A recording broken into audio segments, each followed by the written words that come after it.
buildings collapse. And I say, all these useless engineers. But for any of you to come here and having taken his bath, the engineer must have contributed. Because for you to transport water from your tank to your shower, the engineer would have done that. He would have designed it and he would have made sure that the pipe is laid properly to your shower. For us to be talking here and for the cameras to be flashing on me, the engineer must have participated. So they're all over our lives. But you have people who are quacks practicing the profession.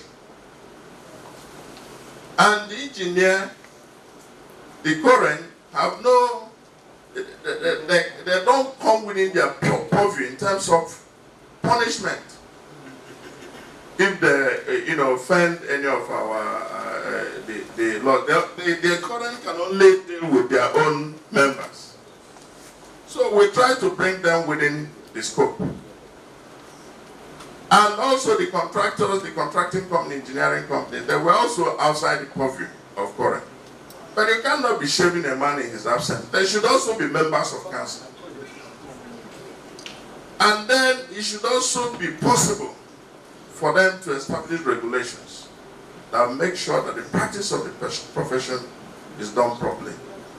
So I want to thank you so much for inviting me, and I will advise that Eugenia takes my place as I leave, having read English like me. Thank you so much.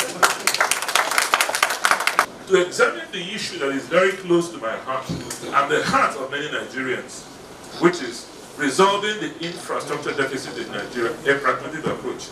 It is heartwarming for me that the organizers have chosen a very eminent Nigerian, very, very qualified, and I'm not worthy to even touch the sole of his shoe. The immediate past DG and CEO of the Debt Management Office, my elder brother, my friend, my mentor, my inspiration, Dr. Abraham Wangwo, to address the issue as guest speaker. Indeed, he couldn't have made a better choice of a person. Distinguished ladies and gentlemen, it is well accepted that investment in infrastructure is essential for growth. Infrastructure investment expands the productive capacity of nations on one hand by increasing the resources, and on the other hand by raising the productivity of existing resources endowments. Infrastructure investment also crowds in private investment, leading to more growth, jobs, and economic well-being. Surveys of prospective foreign investors show that availability and quality of infrastructure is a critical factor in selecting potential investment sites. At the macro level, it is seen that countries with good road networks, railways, airports, and port connections, telecommunication network and power supply have lower cost, higher competitiveness, and attract significant investment. They create more jobs, all leading to higher growth and incomes through a virtuous cycle. As a corollary, inadequate infrastructure is a major hindrance to growth. When you compare us with other countries, Nigeria's infrastructure stock as a percentage of GDP is about 30%. But our comparator countries are 70% of GDP. So you find a situation that you can see the significant difference between us and South Africa, Malaysia, Tunisia, and Turkey. That is what drives an economy. Infrastructure drives the economy. Now, we don't have enough fund in the budget, like Honorable Toby has said. Our budgetary spending is 10% of our GDP. So really, it's not enough to move the economy. The CBN will tell you that. We need additional sources of finance. Now, I'm basically going to end up with two sort of about three quotes. The first one I want to talk about is I want to talk about social infrastructure and health infrastructure. I'm very, very pleased that the Executive Secretary of the National Primary Health Care is declared a national emergency with maternal care. We have 150 women, pregnant women, die every day in Nigeria. Is that not an emergency? It's very arcane. Like I told people the day I spoke to the governor's room, it's like filling a Boeing 737 with 159 pregnant women and crashing it every day. Every day you crash one, every day you crash one. Now, I made a statement 2 weeks ago in Lagos, which I want to repeat here. And that's something very dear to me, that we need to look at our health infrastructure. Pregnancy is not an illness. We cannot have a situation where if our women are pregnant, we are not sure whether they will carry the childbirth to completion or whether they will die in the process. That, for me, is completely unacceptable in 2019. Completely unacceptable. Let's look at the educational infrastructure. Let's look at the number of children out of school. In 16 years' time, who will these children be? They will be young adults, either Boko Lagos or Boko Abuja or Boko something, making somebody's life completely impossible.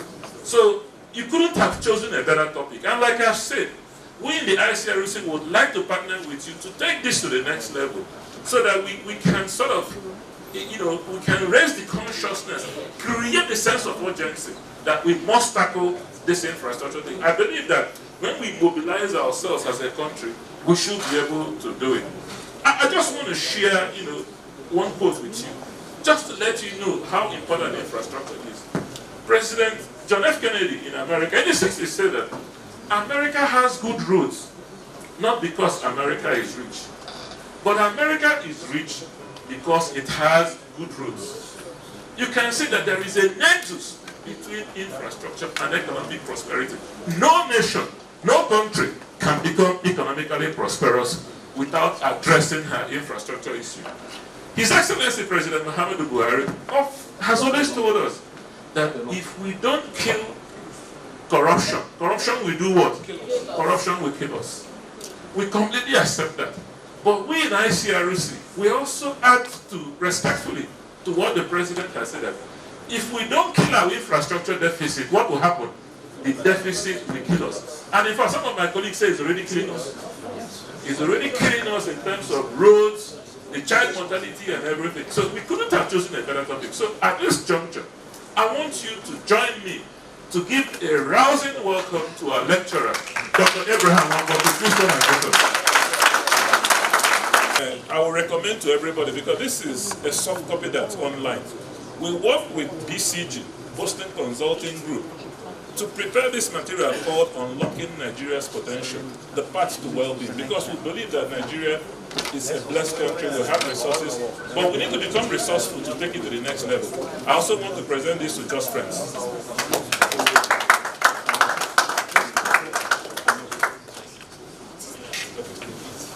Okay. In 2007, Gariki was concessioned. Today, in 2013, Gariki Hospital had open heart surgery.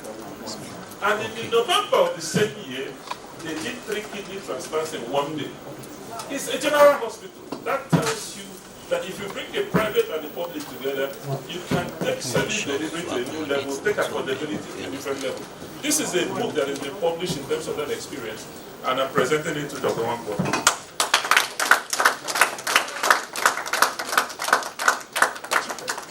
Okay, thanks. I would have to hand over to the, are we ready? Okay. So please, permit me at this juncture to invite our lecturer, Dr. Abraham, Wangboku, to please, come and give us his lecture. After the lecture, we will sit down with the discussant and then go to the Abraham Wangboku. Please, can we give him a big round of applause?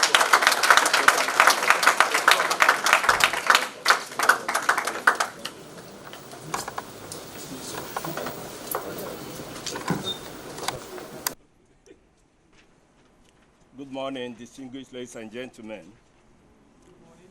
Let me start by thanking in a special way the president and members of JustFriends Club for doing me the honor of delivering this lecture. I'm indeed immensely humbled. I immensely appreciate your presence. Distinguished ladies and gentlemen,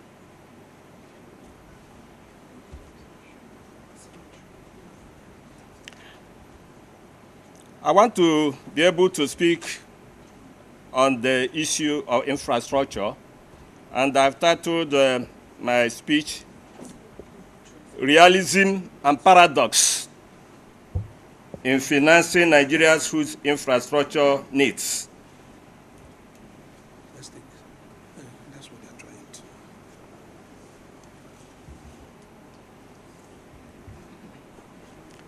I must say that the opening remarks by the honorable member, Chairman, House Committee of Works, as well as by the chairman of this occasion, the Director General of ICRC, provide a very good background to the story I'm going to tell. I'm actually a storyteller, so I'm going to tell some story about infrastructure. The issue of Nigeria's huge infrastructure deficit is well acknowledged, and so is the attempt to finance its solution along various lines suggested by conventional wisdom.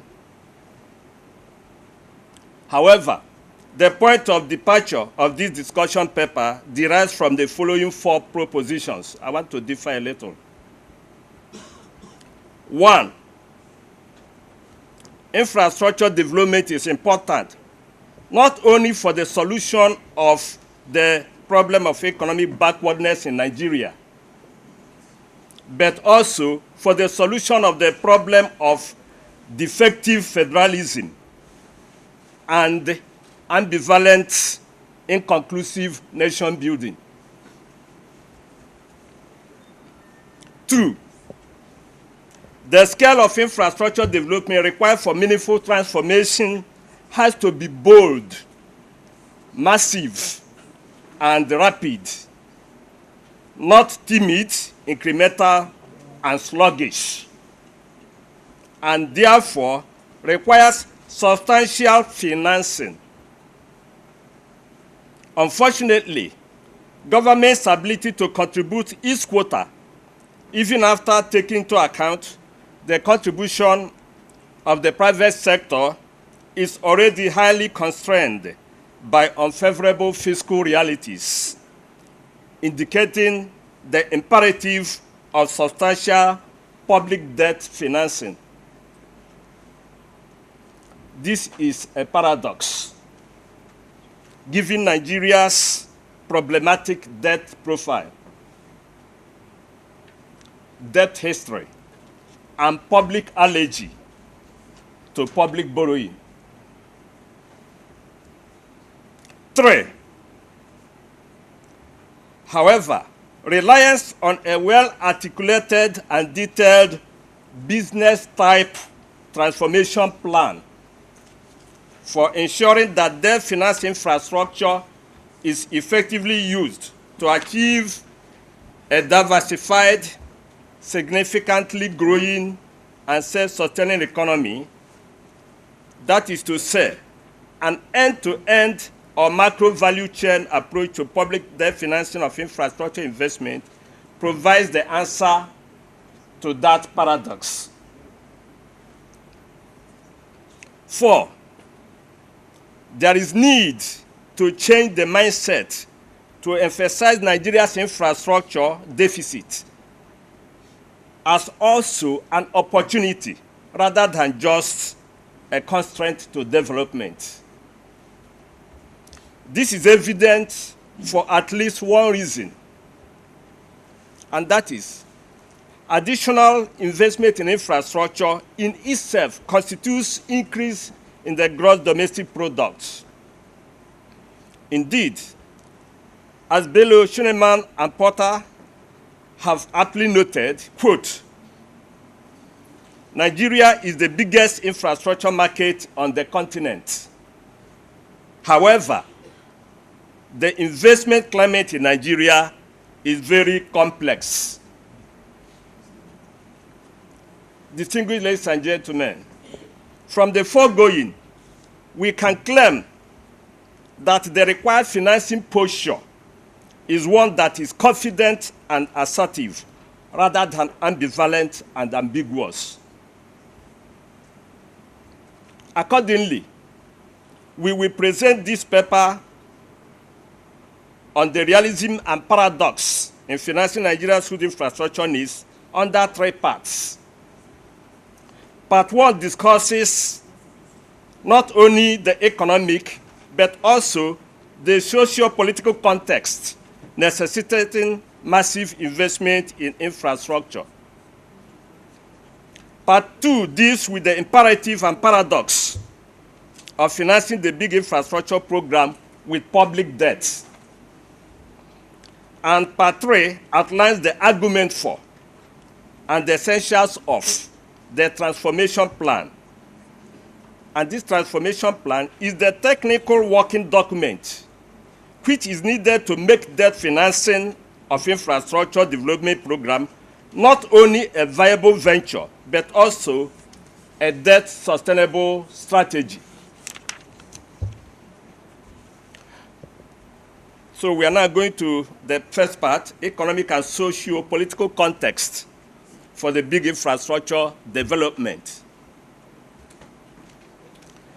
We are all familiar with discussions about the litany of economic deficiencies which are routinely blamed for Nigeria's weak and unstable economy.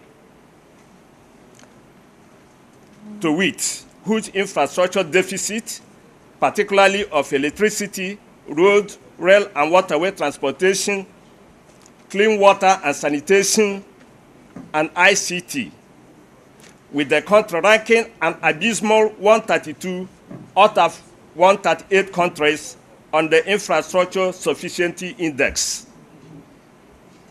You also have low productivity in the rich sector, including in agriculture and manufacturing, failure to develop a variety of natural resources available in huge quantities, including solid minerals, which represent missed opportunities and delayed opportunities in terms of substantial employment which could have been generated if those other resources were exploited.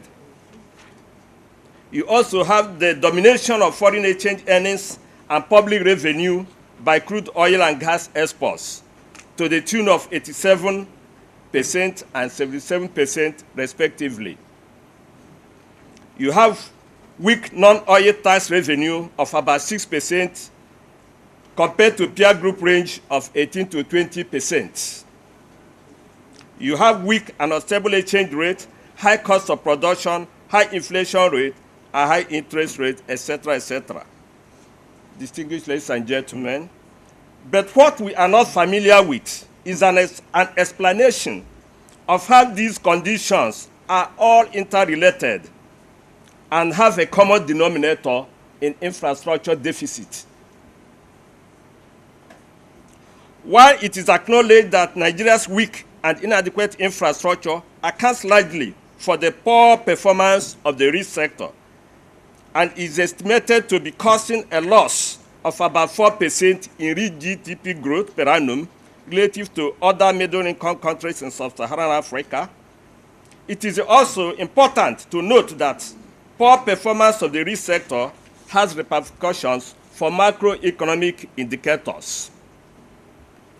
High cost of production arising mainly from deficiency of infrastructure leads to high prices of final goods and services and high inflation, which in turn influences the monetary authorities to set high policy rates because it would be a distorting and costly economic policy to set the policy rate below the rate of inflation and thereby generate negative real interest rates. High monetary policy rate in turn leads to high market interest rates, including interest rates on bank credits. Of course, a high-cost economy is an uncompetitive economy, which encourages imports and discourages exports, thereby making the external sector, in terms of balance of trade and payments, unfavorable. Conversely, adverse fiscal and monetary conditions impact adversely on the real sector. For example, high interest rates charged on bank loans limit access to finance and inhibit growth of the real sector, particularly small and medium enterprises. More importantly, once the two-way causation between the real and nominal sectors has been set in motion, this mutually reinforcing relationship assumes a momentum of its own. A new variable, different from the original ones, is created, with a life different from the individual lives of the original factors. Besides these internal deficiencies, Nigeria's economy in general and investment inflows in particular are also vulnerable to shocks built up from economic policies of other countries. For example, changes in the United States Federal Reserve rates, such as the hikes in the first and second quarters of 2018 and the announcement of the same stance into and through 2019, generated anxiety in the Nigerian money and capital markets, and even in the real sector, because of the implications for cost of borrowing from the international capital markets by both the public and private sectors of the Nigerian economy. The role of infrastructure development in the pursuit of the all-important goal of economic diversification. Adequate and reliable infrastructure, particularly electricity, transport, clean water and sanitation, and ICT infrastructure, is critical for stimulating economic activities around the country's varied natural resources. As can be learned from the case of Norway, which strategically invested its oil revenue in infrastructure in order to stimulate economic activity in other sectors, for Nigeria, diversification from oil requires deliberate and dedicated investment in infrastructure. However, we must caution that it is quite another matter whether the source of funding Nigeria's infrastructure will still be oil revenue. This is in view of the already established irrational pattern of public expenditure with oil revenue established over the years, with the distortive implications.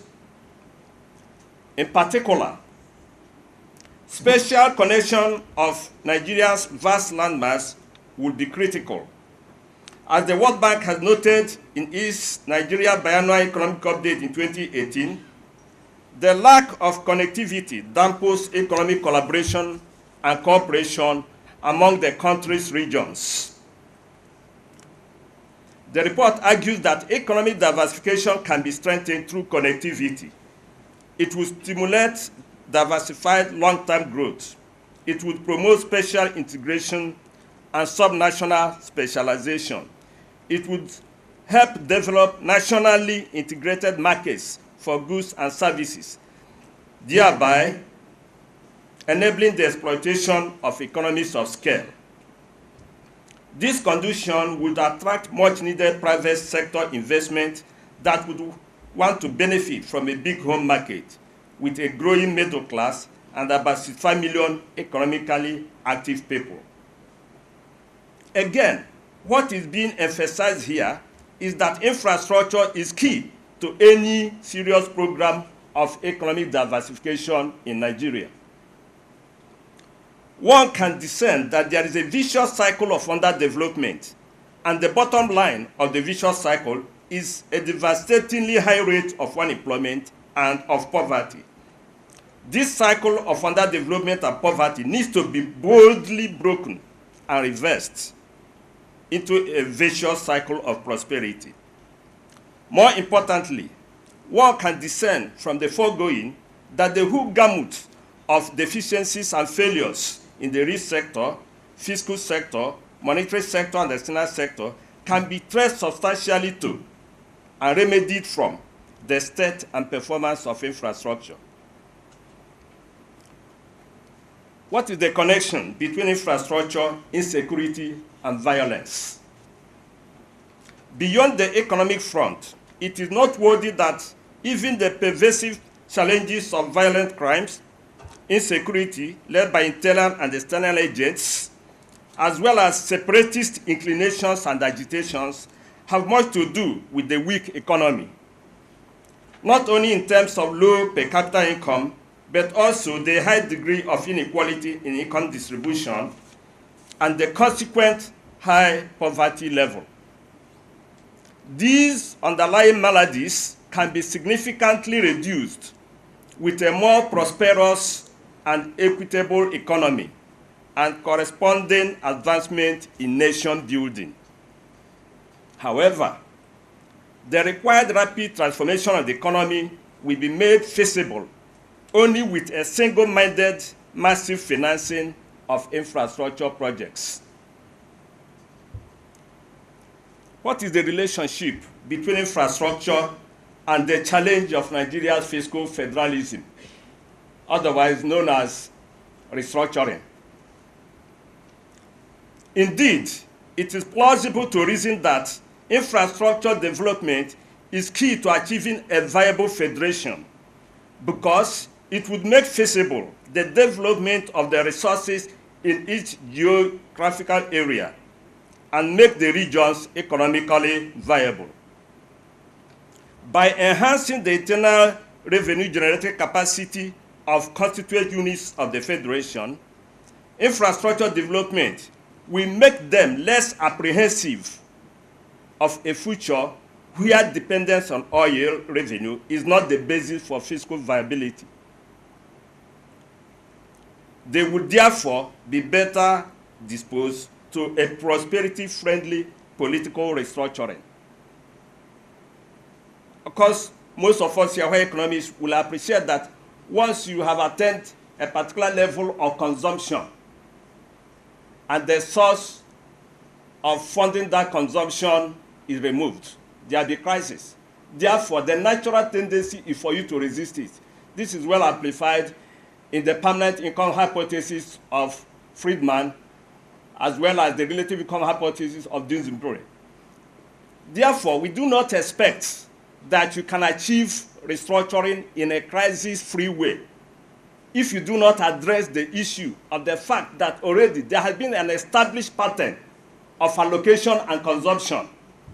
Because what it means if you restructure is that those patterns of consumption cannot be sustained. And those who are the beneficiaries who have established those patterns of consumption will go into crisis. So you must address the underlying factor, which means how do you smoothen, how do you create a new economy that makes each region not dependent on oil?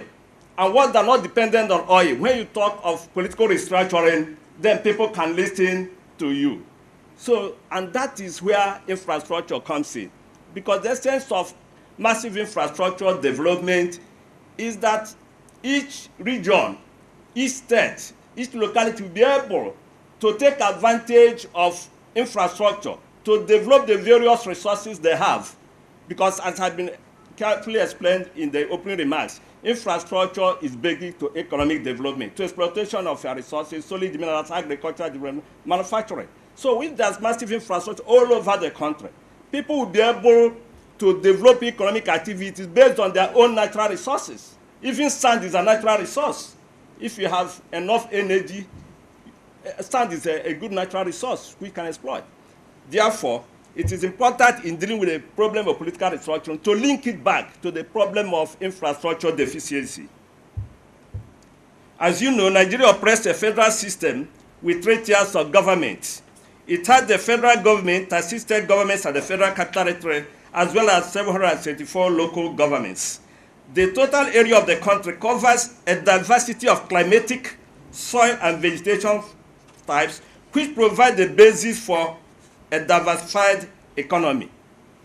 In such a federal system, states or regions should be fiscally autonomous, and each will be creating a diversified range of economic activities based on the natural resources in each territory. From such economic activities, including the exploitation of solid minerals, a subnational entity, whether a state or a region, would generate revenue to finance its development projects and programs, while contributing to the federal treasury for the running of common services. In essence, revenue generation and utilization will be decentralized, and the revenue base of the entire economy will be highly diversified because it will be a combination of a diversified range of revenue sources from the various subnationals based on their varied natural resources. A country that is practicing federalism should therefore naturally incline towards economic diversification. But the subsisting arrangement in Nigeria works against that expectation and renders the system a sharing one rather than a producing one, a contractionary one rather than an expansionary one. Oil revenue, which accounts for between 75 and 80% of public revenue over the past 4 decades, is enjoyed owned by the Federation and not by the subnational territories where they occur. Following the unitary approach to administration entrenched by the military governments for about 30 years, starting in 1966, the 1999 Federal Constitution required that such revenue be moved to the Federal Treasury from where it is shared to all the governments according to the prevailing revenue allocation formula. The sharing formula has nothing to do with useful contribution to the revenue, which could have resulted from effective response to their environment and day-to-day natural conditions. Rather, it is based on such factors as population, school enrollment, and land mass. This economic model encourages sharing and irrational consumption rather than production and strategic investment. The weakening of the economic aspect of federalism. So the point I'm making here, a federalism has a political and an economic component. So in Nigeria, we have the political component well structured. But when it comes to the economic